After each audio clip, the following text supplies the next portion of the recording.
Sais-tu quel animal doté de nageoires et connu pour ses bonds spectaculaires est capable de retrouver sa maison à des milliers de kilomètres? Aujourd'hui, on va parler du saumon dans Bête de science.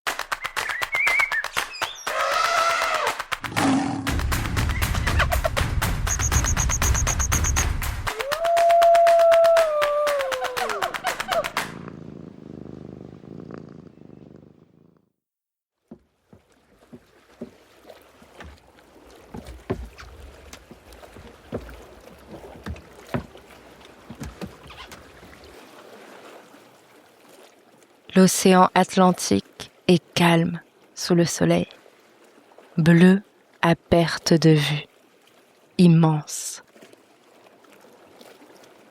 Le doux clapotis de l'eau ne trahit rien de ce qui se joue aujourd'hui. Aujourd'hui débute l'un des spectacles les plus impressionnants que la nature ait à offrir. Sous la surface, un poisson s'apprête à faire le voyage le plus important de sa vie. Comme lui, des milliers de saumons partout dans le monde vont entamer un long périple. Tous vont quitter les eaux où ils vivent avec un seul objectif: retrouver le lieu de leur naissance.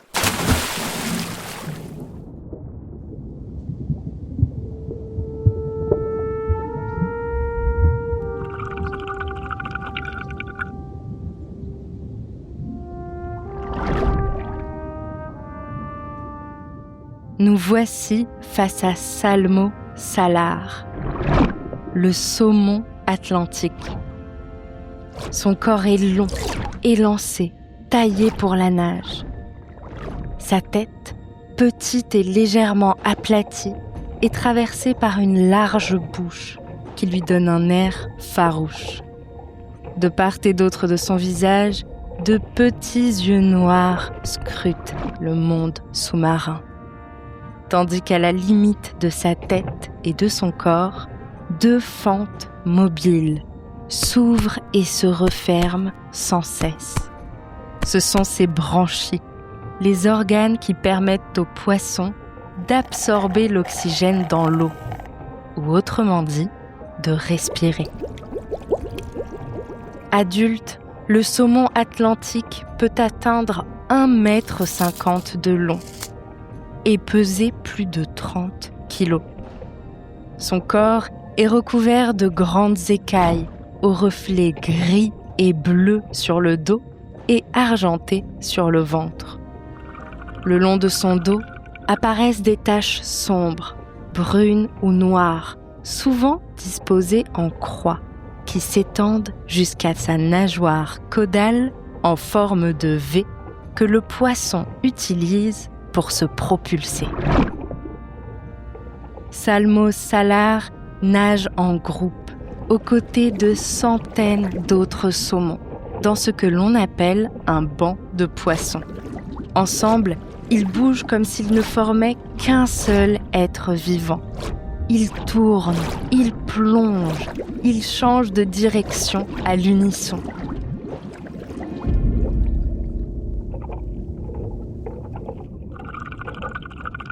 Cet exploit est possible grâce à un organe que possèdent les poissons et qui leur confère un super pouvoir, la ligne latérale. Cette ligne, située sur les flancs, les côtés du poisson, est en fait sensible à la pression, aux vibrations, à la vitesse de l'eau. Lorsque l'un de ses congénères bouge, la ligne latérale sent l'eau bouger autour du saumon et va immédiatement en informer son cerveau. Le poisson ressent donc précisément tout ce qui l'entoure, même dans l'obscurité la plus totale. Sacrément impressionnant, n'est-ce pas? Le saumon atlantique passe de nombreuses années à faible profondeur dans les eaux froides de l'océan où il se nourrit de petits poissons et de petits crustacés. Mais un jour, vient le temps pour lui de se reproduire. Le saumon traverse alors l'océan et se met en quête d'un estuaire, un endroit où les rivières se jettent dans la mer. À mesure qu'il s'approche de cette zone où l'eau salée de l'océan laisse place à l'eau douce, le corps du saumon change. Son énergie se concentre pour le préparer à la reproduction et à la nage. Chez le mâle, la tête se transforme, elle s'allonge, tandis que la mâchoire se courbe pour former une sorte de crochet. Enfin, lorsqu'il entre dans l'estuaire, le corps amorce ses derniers changements pour permettre au poisson de survivre au passage entre eau salée et eau douce. C'est toute la physiologie, tout le fonctionnement du corps du saumon qui est bouleversé. Cette métamorphose le prépare à l'étape la plus difficile du voyage. Maintenant qu'il a retrouvé la rivière où il est né, il va devoir la remonter. C'est le début de la phase de montaison. L'aventure est périlleuse, mais le saumon s'élance. À contre-courant, il doit se frayer un chemin, forcer, lutter contre l'eau, qui sans cesse le renvoie vers l'océan. Dans sa course effrénée, il a cessé de s'alimenter et il fournit un effort physique intense. Mais la route est semée d'embûches, chutes d'eau et barrages bloquent sa progression. Alors, le saumon saute. Il bondit hors de l'eau, jusqu'à 3 mètres de haut, pour braver tous les obstacles. Si seulement il n'y avait que les cascades, les rapides et les barrages. Mais sur la route, les prédateurs veillent. L'ours attend patiemment le moment opportun pour transformer l'un de ces malheureux voyageurs en encas. Et il n'est pas seul. Lynx, aigle, loup, loutres et pêcheurs observent la montaison en pensant à leur prochain repas. Mais aucun danger ne détourne le saumon de son but. Après plusieurs centaines de kilomètres de voyage, après avoir lutté de toutes ses forces contre les éléments et échappé aux prédateurs les plus féroces, notre compagnon du jour, épuisé, arrive enfin à destination. Voilà l'endroit où il est né. C'est ici même qu'il donnera naissance à ses petits. Cette arrivée sur les lieux qui l'ont vu naître marque le début du frai. F-R-A-I. Autrement dit, la reproduction du saumon commence. Une fois arrivée sur les lieux, la femelle remue le gravier au fond de la rivière à l'aide de sa nageoire caudale pour former le nid dans lequel elle cachera ses œufs. Durant la ponte, elle peut créer jusqu'à 7 nids, chacun pouvant contenir 5000 œufs. C'est au moment où elle expulse ses œufs que le mâle les féconde. Après la reproduction, certaines espèces de saumon meurent. Mais ce n'est pas le cas du saumon atlantique, qui passera l'hiver en rivière avant de retourner à l'océan.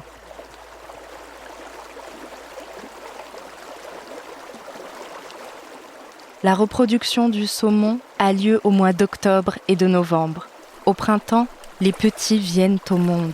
Ils passent quelques années en rivière, entre 2 et 5 ans. Et puis ils se jettent dans le grand bain. Il est temps pour eux de faire le chemin inverse de leurs parents. Ils vont descendre la rivière pour rejoindre l'immensité de l'océan.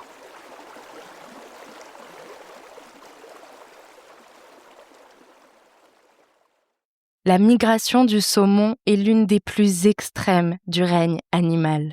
Elle a longtemps fasciné les êtres humains, qui observaient sur les côtes atlantiques et pacifiques, des milliers, voire des millions de saumons remontés des rivières comme un seul et même être, au péril de leur vie. Et tu vas voir que ce qui se cache derrière ce phénomène extraordinaire est encore plus fascinant que tout ce que tu peux imaginer. Comment le saumon fait-il pour se repérer dans l'immensité de l'océan, pour retrouver la rivière où il est né et la remonter jusqu'à l'endroit exact de sa naissance? En voilà un sacré mystère. Mais les scientifiques ont réussi à en percer une petite partie lorsqu'ils ont découvert que le saumon a en fait un 6e sens.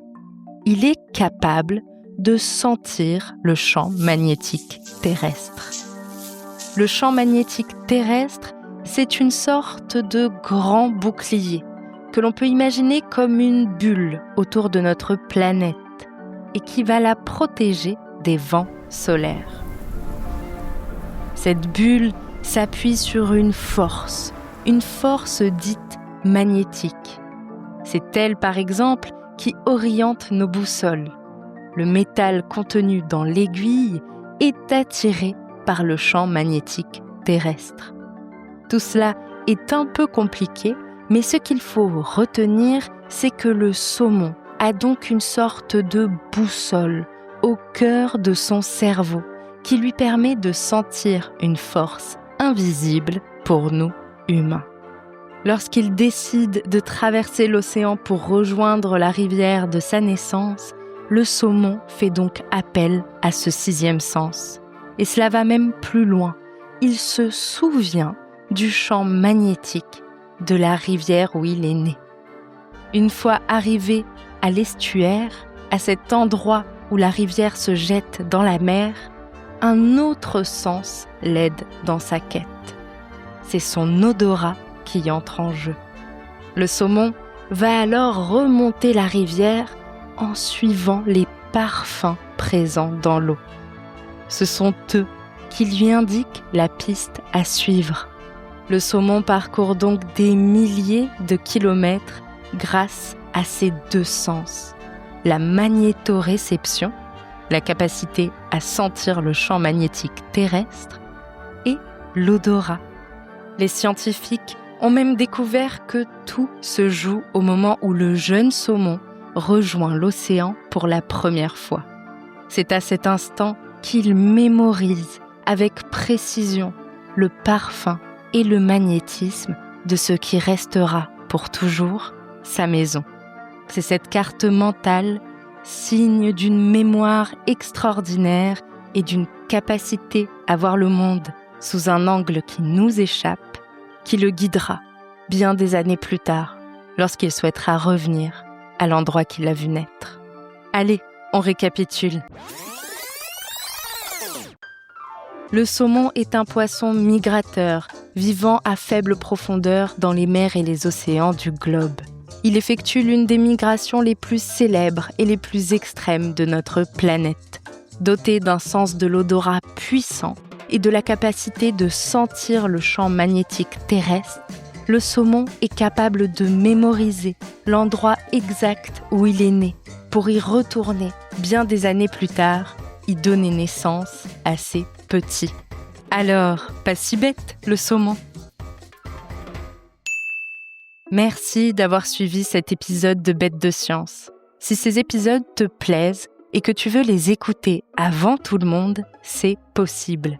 Pour ça, il te suffit de prendre l'abonnement premium sur Apple Podcast pour rejoindre le club des aventuriers. Les épisodes te seront accessibles dès le samedi et sans publicité. Si tu nous suis sur Spotify ou Apple Podcast, tu peux nous laisser 5 étoiles pour nous dire qu'on a fait du bon travail ou nous laisser un commentaire si tu veux qu'on parle d'une bestiole en particulier. À bientôt, jeune aventurière et jeune aventurier.